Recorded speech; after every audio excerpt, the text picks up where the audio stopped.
안녕하세요. 오늘도 사연살롱을 찾아주셔서 감사합니다. 못난 남편을 믿고 힘들어도 참고 또 참으며 몇 년간 결혼 생활을 유지했다가 이혼한 아줌마예요. 제 인생에는 유독 힘든 일만 있었던 것 같아요. 오죽하면 암투병 중인 친정엄마와 저희 딸, 이렇게 여자 셋이 함께 사는 지금이 제 인생에서 가장 평온한 순간일까요? 뭐하러 그 시간들을 버텼는지 지금 생각하면 이해가 안 가요. 하지만 저에겐 짬이 없었어요. 결혼 초반엔 미친 시모에게 일방적으로 시집살이 당하느라 정신 없었고요. 시부가 하던 사업이 크게 꼬꾸라지면서 시댁 집안 자체가 망해버려서 아주 미치겠더라고요. 대학 강사하던 남편은 갑자기 사업을 하겠다며 밖으로만 돌았고요. 제게 생활비 한 푼 제대로 갖다 주지 않았죠. 이래저래 우리 딸 키우며 생활비 빵꾸난 거 막으러 다니다 보니 저에게 이혼을 생각할 틈이 없었어요. 결국 우리 친정엄마가 암에 걸리니 그제서야 정신이 번쩍 들었죠. 힘든 상황 속에서도 날 애지중지 길러준 내 엄마가 시한부 판정을 받으니 시댁 그 버러지 것들이 눈에 뵈지 않았어요. 역시 내 엄마가 최고라는 생각밖에 들지 않았죠. 제가 아직 젊은 나이인데 정말 많은 일들이 있었죠. 제 사연을 끝까지 들어보시면 아마 기함을 토하실 거예요. 더불어 여러분 자신의 인생이 비교적으로 평탄한 삶이었다고 느끼실지도 모르겠네요. 저희 엄마한테도 충격받으실까봐 제게 있었던 일들을 100% 다 말씀드리지 못해서 좀 답답했어요. 어디 하소연할 곳을 찾고 있었는데 사연살롱이 눈에 띄더라고요. 그 후로 구독해서 쭉 함께하게 됐는데 이제 제 이야기를 좀 풀어보려 합니다. 속 시원히 풀어내고 산뜻한 마음으로 새 출발하려고요. 제가 돈을 벌고 제가 부지런히 움직여야 우리 딸과 친정엄마를 먹여 살릴 수 있으니까요. 다행히 요즘 하는 돈가스 장사가 나름 잘 되고 있어서 기운이 좀 나네요. 하도 바쁘니까 걱정할 시간, 우울해할 시간도 전혀 없고요. 역시 사람은 몸을 움직여야 하나 봅니다. 바쁨이 최고의 우울증 치료제인 것 같아요. 전 어렸을 때도 늘 바삐 움직였어요. 심지어 아빠가 군인이셨기 때문에 이사도 많이 다녔죠. 38선에서 멀지 않은 곳에서 살아보기도 해서 어렸을 적 논밭에 뿌려진 삐라를 주워 경찰서에 가면 연필 한 다스를 받기도 했어요. 저희 부모님 사이는 그냥 평범했어요. 많이 싸우시는 편도 아니었고 서로 맞벌이 하느라 바빠서 애정 표현도 크게 못하고 살았던 것 같아요. 엄마가 건강하셨던 그때 당시 우리 부모님 두 분이 서로를 사랑하셨는지도 잘 모르겠어요. 그런데 이거 하나는 확실해요. 우리 집은 진짜 삶의 질을 바닥일 정도로 정말 아끼면서 살았어요. 가족 4명이 똘똘 뭉쳐 허리띠 졸라매고 살았죠. 지방이라 그때 당시 집값이 엄청 쌌고 집에 돈이 있음에도 불구하고 허름한 주택 전세살이를 했어요. 화장실은 야외로 나가면 공동 화장실 1개가 있었고요. 오죽하면 제가 뭐 먹고 싶다고 하면 사지 않고 산이나 바다로 가서 캐오고 잡아오고 했을까요? 다 돈 아끼기 위해서였죠. 그런데 제 입이 방정이지 그즘 굴전이 너무 먹고 싶더라고요. 엄마가 아주 가끔 갯벌에 나가서 굴을 캐오곤 하면 계란물 묻혀 굴전을 해주시곤 했거든요. 엄마, 저 굴전이 너무 먹고 싶어요. 미애도 나한테 굴전 먹고 싶다고 난린데. 엄마, 또 뻘에 나가 굴 좀 캐오면 안 돼요? 그래, 사랑하는 우리 딸내미들이 먹고 싶다면 엄마가 뭐든지 해주지. 마침 엄마 식당일 쉬는 주말에 동네 아줌마들이랑 굴 캐러 가기로 했어. 주말에 꼭 해줄게. 엄마의 동네 친구들 3-4명과 함께 가셨죠. 몇 시간 지나지 않아 일행인 한 아줌마로부터 전화가 왔어요. 엄청나게 다급한 목소리였죠. 미정아, 네 엄마가 안개 속에서 길을 잃어서 경찰 부르고 구조대 부르고 난리 났어. 가까스로 몇 시간 만에 찾아서 병원으로 긴급 이송됐으니 얼른 너희 아빠랑 다 같이 병원으로 오려무나. 엄마 상황이 좀 심각해. 심각한 게 어느 정도로 안 좋은 상태인지 알 수 없었지만 혹시라도 엄마가 죽어버렸을까봐 너무 겁이 났어요. 아빠와 여동생과 함께 병원으로 다급히 갔는데 다행히 엄마는 숨이 붙어 있었어요. 하지만 바닷속에 빠졌던 터라 뇌를 많이 다쳐서 거의 식물인간 상태였어요. 몇 달 후 병원에서도 더 이상 해줄 게 없다고 하여 엄마를 집으로 모셨어요. 더 이상 우리 자매를 안아줄 수도 밥을 차려줄 수도 없는 엄마였지만 저희 자매에겐 너무나 소중했어요. 엄마가 돌아가시지 않고 집에 누워 계시다는 것만으로도 감사했어요. 하지만 아빠한텐 아니었나 봐요. 물론 처음에는 엄마가 좋아하던 꽃을 사서 몇 번 머리맡 꽃병에 꽂아두기도 하더군요. 퇴근 후 엄마 병간호를 정성스레 해주기도 했고요. 하지만 엄마가 식물인간인 채로 누워있는 날이 장기화되자 아빠의 태도는 점점 변해갔어요. 비단 엄마한테뿐 아니라 저희 자매에게도 냉랭해졌어요. 저와 여동생은 초등학생임에도 불구하고 모든 일을 알아서 해야 했어요. 그나마 다행인 것은 아빠가 생활비 하려며 돈은 주셨으니 밥도 해먹고 학용품도 사며 살 수 있었죠. 아빠로부터의 따뜻한 양육은 기대할 수 없었어요. 원래도 군인이라 무뚝뚝한 아빠였지만 뭔가 아빠의 관심이 다른 사람에게로 향한 걸 느낄 수 있었어요. 사실 아빠가 동네 꽃집에 자주 가 있으면서 꽃집 아가씨랑 얘기하는 걸 목격하기도 했어요. 사고로 누워있는 엄마를 위해 꽃을 사러 다니다가 꽃집 아가씨랑 정분이 난 모양이었어요. 그런데 그 모습을 보고도 전 아무런 감정이 들지 않았어요. 아빠에 대한 애정이 그만큼 없었나 봐요. 그냥 저렇게 식물인간이 되어 누워있는 엄마만 불쌍할 따름이었죠. 뭔가 씁쓸한 마음이 들 때면 엄마에게로 가서 귀에 대고 여러 말을 해드렸어요. 제가 할 수 있는 최대한 따뜻한 말, 응원의 말들이었죠. 엄마, 지금은 누워있지만 난 엄마가 언젠간 깨어나서 나랑 미애를 꼭 깨어나 줄 걸 믿어. 엄마는 강하고 따뜻한 사람이었으니 반드시 이겨낼 수 있을 거야. 내가 엄마 욕창 안 생기게 몸도 많이 움직여주고 깨끗하게 닦아주고 다 할 테니 꼭 깨어만 나세요. 내가 커서 효도하는 거 보셔야죠. 응? 엄마, 너무 사랑해. 엄마가 식물인간인 채로 누워있던 것도 어느덧 3년이란 시간이 흐르고 친척들이며 동네 사람들 모두 그만 엄마를 포기하라고 했어요. 아빠는 그마저도 관심도 없는 듯 했고요. 하지만 우리 자매는 엄마를 포기할 수 없었어요. 엄마의 숨이 다하는 그날까지 옆에서 지켜내고 싶었죠. 우리의 진심이 엄마에게 닿아서일까요? 엄마는 3년 정도 되었을 때 갑자기 몸을 꿈틀하고 움직이면서 식물인간에서 깨어나게 되었어요. 기적과도 같은 일이었죠.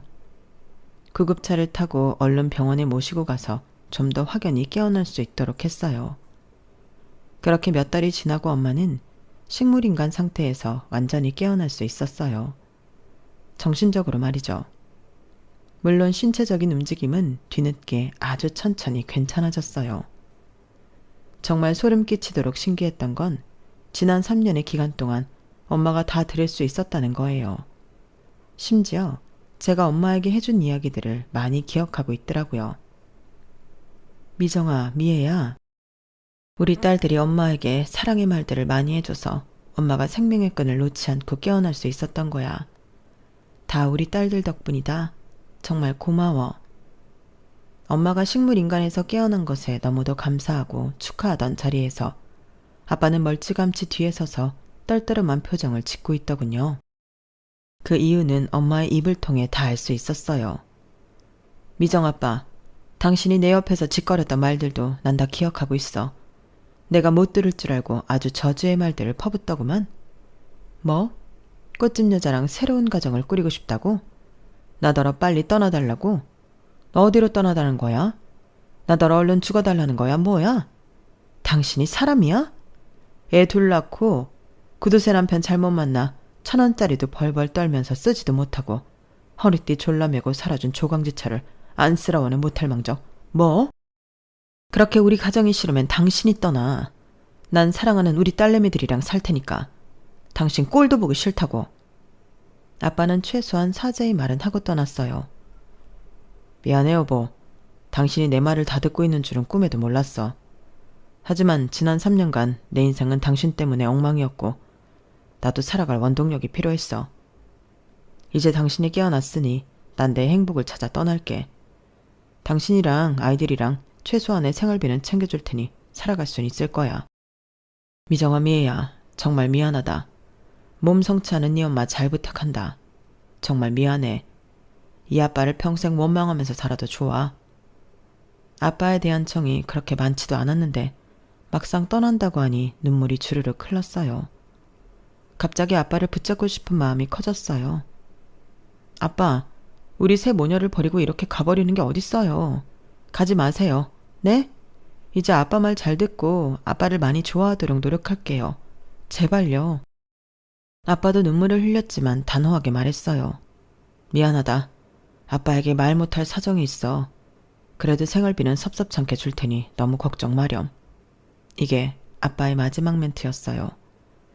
초등학교 고학년이었던 제게 생활비 섭섭치 않게 준다는 게 아빠로서 할 말인가요?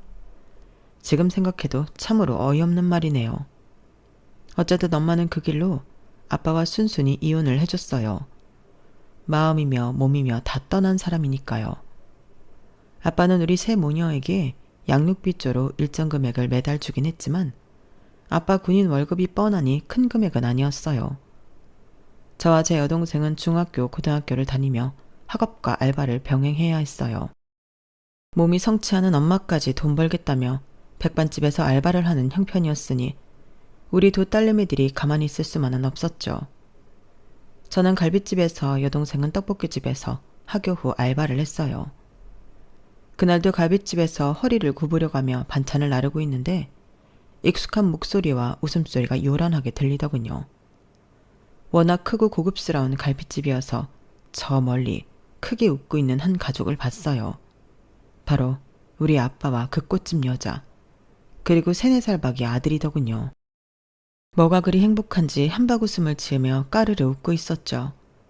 아빠임을 알아챈 순간 그 상을 다 뒤집어 엎고 싶었어요. 뜨거운 숯불이 있는 갈비든 뭐든 아빠와 그 꽃집 여자 면상에 다 뒤집어 엎어버리고 싶은 마음이 굴뚝 같았어요. 하지만 4살 박의 아이들이 있는데 그럴 순 없었죠. 그래도 알바자리에서 잘리는 걸 각오하고 냅다 달려가서 있는 힘껏 고함을 질렀어요. 이 나쁜 인간들아, 우리 새 모녀 눈에 피눈물 흘리게 하고 당신 가족들이 잘 먹고 잘 살 것 같아? 내가 평생 저주할 거야.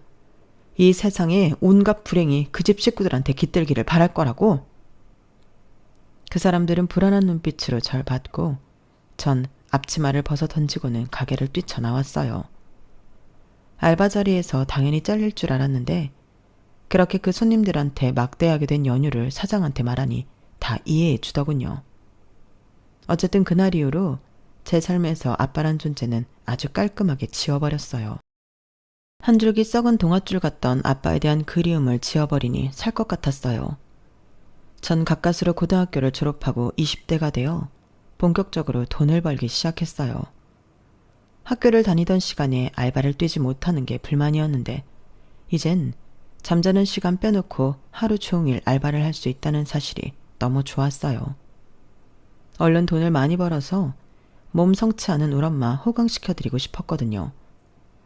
오전 오후 타임 알바까진 그냥저냥 할만했는데 밤시간 대학가 호프집 알바는 좀 힘들었어요. 술 마시고 개가 돼버리는 진상 손님들이 워낙 많았거든요. 가끔 제 전화번호를 묻는 남자 대학생들이나 직장인들이 있었는데 그냥 호기심에 묻는 것 같았어요. 다들 아님 말고 이런 식이었죠. 저도 웃으며 그들의 부탁을 거절하는 기술이 늘어갔고요. 그러다 하루는 거의 추행하듯이 치근덕대는 남자가 있었어요. 역시나 술에 잔뜩 취해 바닥을 기다시피 하는 멍멍이 같은 남자였죠. 이런 데서 알바나 하는 기집년 주제에 감히 번호를 안 주고 거절을 해? 너 내가 어느 집 자식인 줄이나 알기나 해? 너 우리 아빠가 누군지 알면 무서워서 벌벌 길 거야. 너 반반한 쌍반떼기 안에 믿고 지랄하는 거야? 너 대학생도 아니라며. 깜도 한다는 게 어디서? 저도 화가 머리 끝까지 나서 멱살이라도 잡고 싶었어요. 그런데 그놈 말이 채 끝나기도 않았는데 누가 그놈의 싸대기를 퍽 하고 때리더군요. 야, 이 새끼야. 술 취했으면 잠자코 집에나 기어가. 너 이 대학 학부생이지? 내가 여기 대학 강사야. 너 무슨 과야? 얼른 말해. 학과 사무실에 꼬질러 버릴 테니깐. 그랬더니 제게 모욕을 줬던 그놈은 슬금슬금 꽁무니를 내뺐어요. 얼른 자기가 먹은 술값을 계산을 하고는 쥐새끼 마냥 도망치더군요. 고맙습니다. 대학 강사님이시라고요? 아, 강사님. 저 진산 손님 처리해 주셔서 정말 감사드려요. 90도로 허리를 숙이며 감사 인사를 하는 체게 그 사람은 정말 젠틀하게 말했어요. 당연히 해야 할 일을 했을 뿐인걸요. 여기 영업시간 마칠 시간 같은데 저도 이만 가봐야겠네요. 더 있다간 저까지 진상 손님 될 것 같아서요. 지금까지 아무에게도 제 사적인 연락처를 알려준 적이 없었는데 뭐라도 보답을 해야 할 것 같아서 제 이름과 전화번호를 얼른 메모지에 써서 내밀었어요. 그걸 받자 남자의 입이 귀에 걸리더군요. 아이고, 번호까지 주시고 정말 감사합니다. 제가 연락 꼭 드릴게요. 고맙습니다. 주먹코에 동그란 눈이 순둥순둥해 보이고 인상이 참 좋았어요. 제가 어려움에 처했을 때 절 구해줬기에 첫인상이 더 좋았는지도 모르겠어요. 그는 그 다음날 아침 일찍부터 제게 연락을 해왔고 우린 너무 쉽게 가까워질 수 있었어요. 저와는 10살 가까이 차이가 나서 전 20대 초반, 그는 30대 중후반이었지만 나이 차이 따위 중요하지 않았어요. 연애해보신 분들 다 아실 거예요. 특히 초반에 꽁깍지가 한 100겹 1000겹은 씌워지잖아요. 그냥 남친의 모든 게 다 좋았어요. 제 첫 남친이자 첫사랑이었으니까요. 남친의 이름은 하준석이었고 역사학 쪽으로 박사학위까지 취득 후 대학에서 시간 강사를 하고 있었어요. 외동이라고 했고 본인 말로는 아빠가 사업을 하고 있어서 집안이 부유하다고 하더군요. 전 그래서 시급이 짜다는 강사를 하고 있나 보다 라고 생각했어요. 그는 늘 자신만만했어요.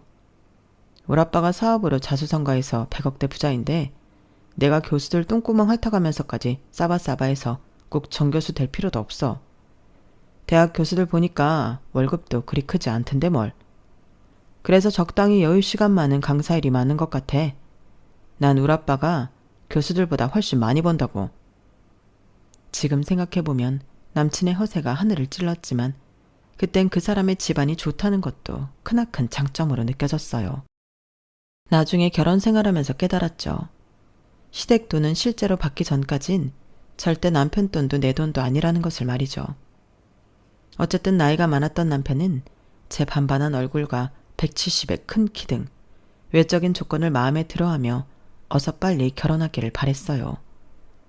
그러면서도 제가 알바를 전전하는 게 마음에 걸렸던지 중소기업이라도 취직하는 게 어떠냐고 하더군요.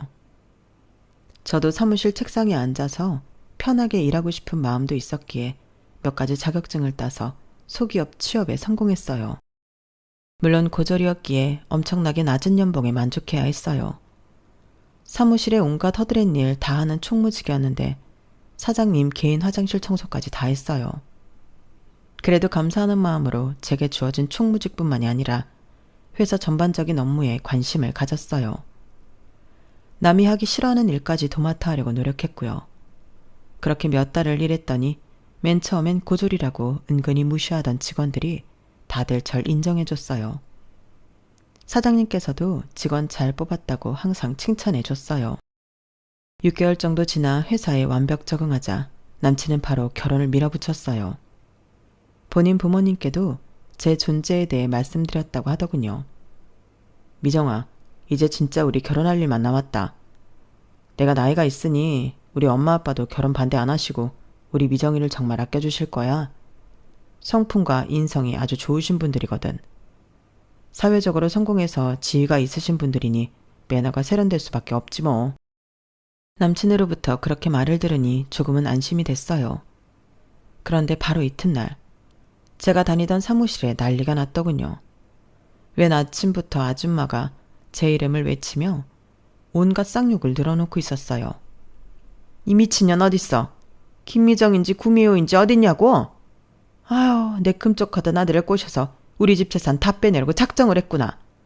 우리 집 재산이 100억이 넘어가는데 거지년이 우리 집에 며느리로 들어오려고 해? 우리 집이 얼마나 뼈대 있는 가문인데 내 인연 잡히기만 해봐라. 멀리서 본 아줌마의 면상에 남친의 코와 똑같은 주먹코가 붙어있길래 남친의 엄마임을 직감했어요. 전 얼른 유리문 넘어 사무실로 뛰어들어가 그 아줌마를 제지하려 했지만 다 지켜보고 있던 사장님이 제 앞을 막아서더군요. 미정씨, 가만히 있어. 내가 누구보다 미정씨 인품을 잘 알고 있는데 웬 지랄 맞은 아줌마가 와서 아침부터 깽판을 부리는구만. 내가 바로 경찰 부를 테니 그냥 사장실에 숨어 들어가 있어. 상황 정리되면 나오라고. 전 사장님의 배려로 그 사건에 연루되지 않을 수 있었고 출동한 경찰이 와서 남친 엄마를 잡아갔어요. 전 당연히 참고인으로서 경찰에 가봐야 했지만 경찰에 의해 연행된 남친 엄마는 깨갱하고 풀이 죽어있더군요. 네가 김미정이니? 여기 경찰 선생님들께 말씀 잘 드려서 나 좀 얼른 풀려나게 해줘. 내가 뭐 잘못했다고 경찰서까지 끌려와 했는지 모르겠네 그려. 그 후로 남친과 남친 아빠까지 놀래서 달려왔길래 일단 제가 경찰한테 말 잘해서 풀려나게 했어요. 경찰서에서 나오자마자 절 아래 위로 죽일 듯이 노려보는 건 마찬가지였지만 일단 그렇게 무마되었죠. 전 남친에게 이별을 고했지만 남친은 눈물 콧물 다 흘리며 매달렸어요. 미정아, 나 너 없으면 안 돼. 나 진짜 미치는 걸 보려고 그래? 자기 닮은 아기 낳을 거야. 당신이 날 쳐버려도 난 지구 끝까지 쫓아갈 거라고. 정말 남친은 지구 끝까지 쫓아올 기세였어요. 정말 스토커가 따로 없었죠. 그래도 제가 목석처럼 변화가 없자 남친은 우리 가족을 공략하기 시작했어요. 우리 집에 들어와 엄마와 여동생과 서스럼 없이 한 식구처럼 지내더군요. 뭐야? 우리 집에 또 와 있는 거야? 자기 대학 강의 없어? 강사가 공부하느라 바빠야 하는 거 아니야? 얼른 집에 가. 또 자기 엄마가 여기까지 찾아와서 난리치면 어떡해. 제가 야멸차게 남친에게 말했더니 이미 남친과 정이 든 저희 엄마가 더 난리였어요. 아, 얘 미정아. 하서방이 널 엄마라 사랑하는데 남자 마음을 그렇게 못 받아주니. 너도 참 매정하다 얘. 하서방이 우리 집 대청소 다 해주고 소갈비찜까지 해줬어. 집안 좋고 요리까지 잘하고 복스럽게 생긴 남자가 어디 흔하겠니? 얼른 다시 잘해봐. 엄마 소원이야. 응? 그렇게 사랑하고 아끼는 우리 엄마의 소원이라는데 제가 못 들어드릴 이유가 없었어요. 지랄 맞은 시모가 겁이 나긴 했지만 착한 남친 하나만 믿고 다시금 결혼을 결심했어요. 그때 그 결심에 대해 결혼 생활 내내 저와 친정엄마 둘 다 땅이 꺼지도록 후회할 줄은 미처 몰랐죠. 저도 어렸고 남편의 시간 강사 월급만으로는 살림이 힘들었기에 결혼 후 시댁 합가가 당연한 줄 알았어요. 사업하시는 시부 덕분에 시댁은 넉넉한 형편이었고 방이 5개나 있었기에 큰 불편 없이 살 수 있을 거라 생각했죠. 15평 우리 친정에 비해 90평짜리 시댁 아파트는 정말 대궐 같았어요. 처음 한 일주일은 정말 황홀한 기분까지 느낄 정도로 좋았지만 시간이 흐를수록 시댁이 마치 창살 없는 감옥처럼 느껴졌죠. 특히 초반엔 시모의 구박이 도가 지나칠 때가 많았어요. 심지어 제가 임신을 빨리 해서 배가 남산만 할 때도 제게 모든 일을 다 시키고 모욕적인 언사도 다반사였어요. 야, 이 집에서 일하는 아줌마들 다 잘랐다. 아, 왜 회사가 어려우면 구조조정 하잖냐? 우리 집도 너 시아버지 사업이 요즘 불경기라 인원 감축을 좀 했다. 네가 어려서부터 허드렛 일 다 하고 살았는데 아줌마를 따로 들일 필요가 뭐가 있겠니? 앞으로 이 집 구석구석을 쓸고 닦고 화장실 색이 매일 청소하도록 해라. 나 참, 너 이제 아기 낳으면 육아휴직 들어간다고 했지? 잘 됐네. 이제 집에서 편하게 쉴 테니 집안일 할 시간이 더 늘어나겠네? 어머님, 제가 마냥 쉬려고 육아휴직 하는 건가요? 어머님께서도 아기 키워봐서 잘 아실 거 아니에요. 일하는 아줌마들 한 명이라도 남겨두셔야지 다 잘라버리시면 어떡해요. 그럼 어머님께서도 집안일 함께 해주세요. 저 혼자 90평 살림살이 다 못해요. 아기라도 봐주실 건가요? 야, 난 너같이 천박한 집안 출신 아니다. 곱게 자라서 부잣집에 시집와서 물 한 방울 안 튀기고 살아온 나한테 뭐? 아기를 키우라고? 나보고 똥기저귀 갈고 뭐 그런 거 하라는 얘기냐? 난 못한다. 안 해. 시부는 웬일인지 저를 비롯한 가족들한테 별로 관심이 없었고 늘 사업에만 열중했어요.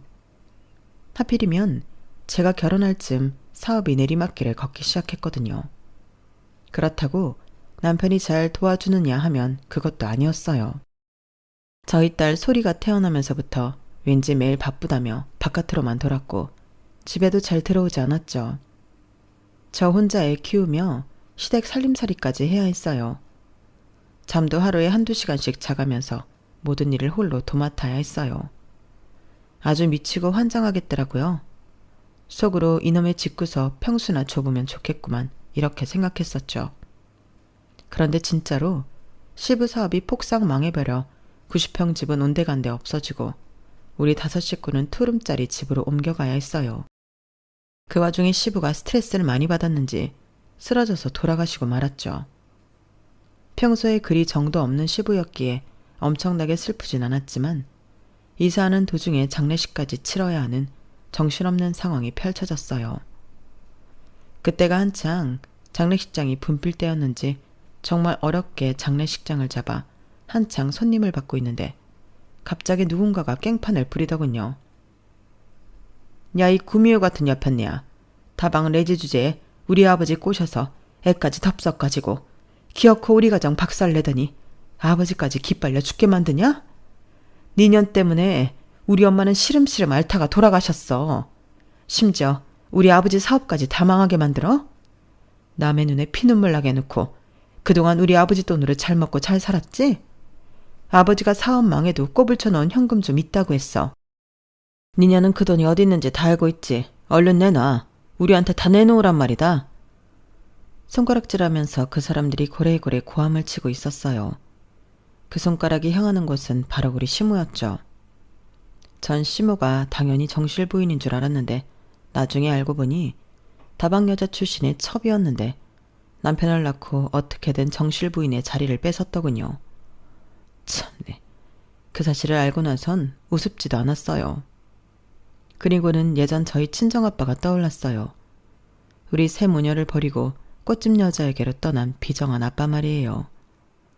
시모는 그동안 내게 뼈대 있는 가문이 어쩌고 자기는 고귀한 집안 여식이라느니 하며 절 깎아내리기 바빴는데 그게 다 뻥이었던 거죠.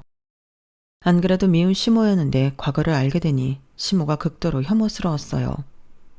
부자는 망해도 3대는 먹고 산다는데 우리 시부는 찐부자는 아니었나 봐요. 시부가 꼬불쳐 놓았다던 현금은 시부 전부인의 자식들이 다 가져가 버렸고 우리에게 떨어진 건 단돈 500만 원이었어요. 그마저도 장례 치르는데 다 썼고 오히려 우리 돈이 더 들어갔어요. 순식간에 나락으로 떨어진 상황에서 남편이 월급이라도 따박따박 벌어오면 숨통이 트였겠죠. 그런데 설상가상으로 남편이 대학 강사직을 때려치고 사업을 벌이겠다는 거 아니겠어요? 그 문제 때문에 대판 싸우기도 여러 날이었죠. 그때마다 옆에서 괜히 사업바람 넘는 시모가 더 얄미웠어요. 야, 우리 아들이 월 200도 안 되는 대학 강사 일을 계속 해야겠니? 돌아가신 아버지 마냥 사장 소리 들으면서 떵떵거리고 살고 싶다잖니? 너 같은 촌년은 100번 말해도 몰라. 상류층의 세계를 말이야. 어머님, 우리가 지금 하층민 중에 하층민인데 무슨 상류층 얘기를 하세요? 이제 남은 건 이 투룸 보증금 뿐이라고요. 사장 소리는 개뿔. 사업 자금이 어딨다고 뭔 사업이야. 여보, 좀 현실을 직시해요. 남편은 아기 낳고 나서부터 늘 집안 돌아가는 꼴이 어쩌고 하면서 짜증만 내면서 집을 나가버리기 일쑤였어요. 에이, 이놈의 집구석은 남자 피 말리는 집구석이지 아주. 하나밖에 없는 남편 기 좀 살려주라. 어? 남편은 그냥 휙 바람처럼 사라지면 끝이었고 생활비를 안 갖다 주는 달이 더 많았어요. 전 당연히 복직을 해야만 했어요. 우리 딸 소리를 미덥지 못한 시모에게 맡기고 말이죠. 그런데 시모가 우리 딸을 봐준 뒤로 소리가 급격히 살이 찌고 잠이 늘었어요. 건강하게 살찌는 게 아니라 아기가 매가리가 없었죠. 그런데 부엌에서 좀 이상한 점을 발견했어요. 세일에서 엄청 큰 자루에 백설탕을 샀는데 그게 벌써 반토막이 나버린 거 아니겠어요? 어쩐지 아기 젖병이 찐득찐득할 때가 많았는데 화가 나서 시모한테 따져 물었어요. 어머님, 우리 소리한테 백설탕 가루를 먹이신 거예요? 저 백설탕 큰 자루가 며칠 안 돼서 반토막이 났잖아요. 아주 우유에 들이부어서 먹였나 봐요. 사실대로 말씀해 주세요. 맞죠? 야, 소리 살도 포동포동하게 찌고 얼마나 보기 좋으냐? 설탕이 당뇨병 걸린 노인들한테는 안 좋지 아이한테 안 좋다는 증거 있어? 설탕 타주니까 아주 잠도 계속 자고 내 신간이 편하더라. 전 정말 머리 끝까지 화가 치밀어 올랐어요. 어머님 미치셨어요 정말? 우리 아기 죽일 셈이에요? 앞으로 절대 어머님한테 우리 소리 안 맡겨요. 아기한테 손도 대지 마세요. 그 후로 잘 다니던 회사에 사직서를 냈어요. 우리 소리를 더 이상 악독한 시모 손에 맡길 수는 없었거든요. 회사에서 나름 열심히 일하는 직원이라며 평이 좋았기에 사장님 이하 간부들이 많이 잡더군요. 하지만 상황을 설명을 했더니 그나마 퇴직금을 두둑히 주시며 잘 살으라고 했어요. 사장님 마지막 말씀이 기억나네요. 미정씨, 무소의 뿔처럼 혼자 가는 것도 좋다고 봐. 굳이 결혼이란 제도에 얽매여 살 필요는 없다고. 사장님 말씀대로 그때 결혼을 때려쳤어야 했는데 저의 이혼 결정은 한참 늦어졌죠. 전 집에서 할 수 있는 일을 찾아서 해야 했어요. 제가 요리는 자신 있었기에 집에서 돈가스를 만들어 홍보하고 배달 전문으로 판매했어요. 요즘엔 배달 앱이 잘 돼 있어서 홍보만 잘하면 알아서 주문이 곧잘 들어왔어요. 푸짐하고 저렴하게 게다가 맛도 좋고 빛깔 좋게 만드니 매출이 꽤 있었어요. 이제서야 숨통 좀 트였다 싶었는데 여동생으로부터 한 통의 전화를 받고는 하늘이 무너지는 것 같았죠. 언니, 고생만 한 우리 엄마가 암이래. 위암 2기래. 우리 엄마 죽으면 어떡하지? 나 너무 무서워. 큰언니로서 여동생을 달래줬지만 저도 무서워서 사지가 벌벌 떨렸어요. 엄마를 이대로 잃을 수만은 없었죠. 일을 조금은 줄이고 엄마 간병하는 데 올인했어요. 우리 소리를 아기띠로 안고 암병원을 숱하게 다녔네요. 그런데 그 와중에 남편이 한다는 소리가 아주 가관이었어요. 내 머리를 망치로 꽝 하고 치는 기분이었죠. 소리 엄마, 장모님 암 보험금 타셨겠네? 옛날 젊은 시절에 친구 권유로 보험 들어놨다고 하지 않았어? 아, 식물인간 됐을 때도 보험금 좀 받았다고 했잖아. 옛날 보험이 보장도 좋고 지급도 꽤 세지 아마? 그 보험금 내 사업에 투자하면 단기간에 딱 3배로 불려드릴 자신 있는데 내 제안 어때? 장모님한테 한번 여쭤나 봐야겠다. 뭐? 아니 그렇게 확실한 사업을 하는 위인이 집에 코딱지만한 생활비 한 번을 제대로 못 갖다 주냐? 지금 암으로 고통받고 있는 장모님한테 그게 할 소리냐고. 당신 인간 맞아? 무슨 소시오패스 아니야? 우리 소리가 당신 닮을까봐 무섭기까지 하다. 이대로는 더 이상 못 살아. 이 집안의 노예며 호구짓 그만할 거야. 우리 이혼하자고. 어쩐 일인지 남편은 순순히 이혼하자고 하더군요.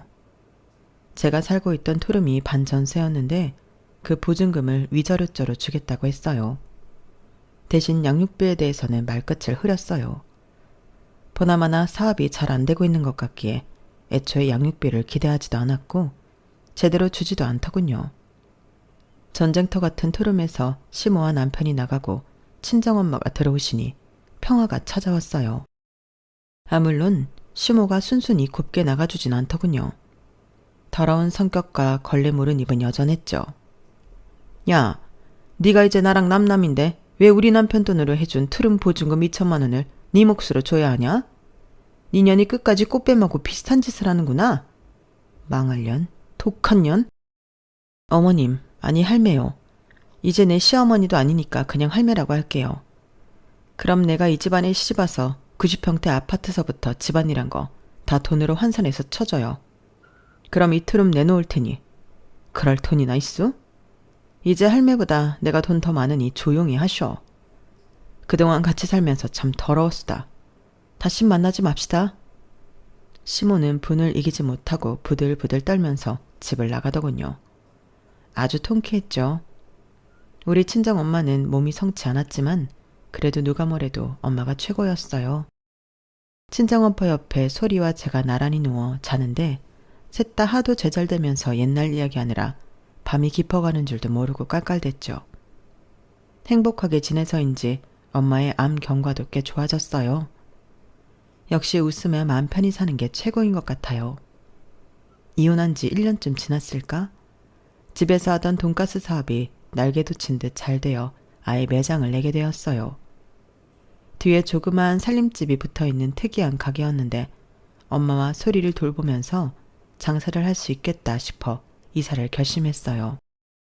이삿짐을 싸려고 남편 방이었던 곳에 묵혀둔 서랍을 치우는데 서랍 맨 아래 웬 통장이 있더군요. 무심코 열어봤는데 잔액이 무려 30억이었어요. 내가 잘못 봤나 싶어 눈을 씻고 다시 봐도 여전히 30억의 잔액이 있었어요. 생전 듣도 보도 못한 액수였죠. 30억? 도대체 이게 무슨 돈이지? 남편 명의의 그 통장 뒤엔 주소가 하나 적혀 있었어요. 마음 같아선 당장 그 통장을 들고 주소지로 달려가고 싶었으나 일단 상황 파악을 위해 사람을 고용했어요. 아주 유명한 사설탐정이었죠. 몇 주 그 사설탐정의 브리핑을 통해 모든 사건의 전말을 알게 되었어요. 충분한 증거 자료를 확보한 뒤 통장에 찍힌 주소지로 찾아갔어요. 남편이 얼마나 거지 같은 인간인지 사설탐정을 통해 들었기 때문에 아주 의기양양하게 들이닥쳤죠. 그런데 벨소리에 놀라서 나온 아이들을 봤는데 너무 소름이 끼쳤어요. 시모로부터 물려받은 그 주먹코와 똑같은 코에 쌍둥이 아이들이 몰려나왔죠. 우리 아빠 찾아왔어요? 우리 아빠는 손님이 많이 와. 그치? 인기가 엄청 많나 봐. 너희들 몇 살이니? 너희들 아빠 이름이 뭐야? 아빠 성함 알아? 우리요? 5살이요. 아빠 이름은 하준석이요. 배신감에 치가 떨렸어요. 우리 소리가 5살인데 심지어 소리와 동갑인 배다른 자식들이 존재했다니 분노가 차올랐죠. 뒤이어 남편이 빼꼼히 모습을 드러냈어요. 전 그 인간 이하의 말종에게 서류를 뿌리며 소리쳤어요. 야, 이 새끼야. 우리 소리랑 동갑인 다른 자식들이 있었냐? 그동안 두 집 살림하느라 힘들었겠다. 능력도 없는 사기꾼 주제. 참네. 이 서류들이 다 뭔 줄이나 알아? 내가 사람 시켜서 네 뒤를 다 캐봤지. 실체도 없는 곳에 투자하라고 투자자들 꼬셔서 돈도 많이 꼬불 쳐놨더라. 30억? 너 내가 경찰한테 신고했으니 딱 기다려. 이 자리에서 바로 감옥으로 직항하게 만들어줄 거야. 남편은 아연실색하여 무릎 꿇고 빌었어요. 제발 지금 다 성공해가고 있는데 이 프로젝트 망치지 말아줘. 이것만 성공하면 난 동남아 가서 떵떵거리며 살 수 있다고. 내가 이 프로젝트만 완료되면 자기랑 수리한테 한몫 단단히 챙겨줄 거야. 그러려고 양육비 미루고 있었던 거야. 내가 우리 가족을 얼마나 사랑했는지 당신 잘 알고 있지. 그리고 우리 쌍둥이들은 정말 미안해. 하룻밤에 실수로 그만. 본의가 아니었어. 그래도 생명은 소중한 거잖아. 소리의 동생들이라 생각하고 우리 쌍둥이는 건들지 말아줘. 뭐? 네가 밖에서 나온 자식들 소중한 건 알고 우리 소리한텐 전화 한 통 없었냐? 이 미친놈아. 난 네가 나락으로 빠지는 것까지 다 보고 죽을란다. 어디 갈 때까지 가보자고. 경찰 조금 있으면 올 테니 딱 기다려. 전 이미 경찰에게도 남편의 불법 사기 행각에 대한 자료를 모두 넘겨주었기에 아주 홀가분한 마음으로 집으로 돌아왔어요. 그 다음부터는 우리나라의 사법 시스템을 믿고 맡기는 수밖에 없었죠. 지금도 남편에 대한 재판이 여전히 진행 중인 걸로 알고 있어요. 물론 증거인멸의 우려가 매우 크니 구속 상태에서 말이죠. 시모는 들어 누워있대나 뭐래나 더 이상 가족도 아닌데 제 알 바 없죠 뭐. 몇 년간에 걸친 저의 결혼 대서사시가 이제서야 진짜로 막을 내린 기분입니다. 사건은 모조리 비극으로 끝났지만 이제 저와 우리 소리, 친정엄마만 잘 살면 장땡이죠 뭐. 예전에 다니던 회사 사장님의 말씀이 기억나는 요즘입니다. 무소의 뿔처럼 혼자서 가라는. 저 혼자 씩씩하게 이 세상 잘 헤쳐나가 보렵니다. 이 시간에도 열심히 사시는 분들 모두들 화이팅입니다. 우리 모두 힘내자고요. 여러분, 사연 댓글에 응원과 현명한 조언 부탁드려요. 좋아요와 구독은 저에게 큰 힘이 됩니다. 오늘도 좋은 일 가득하세요.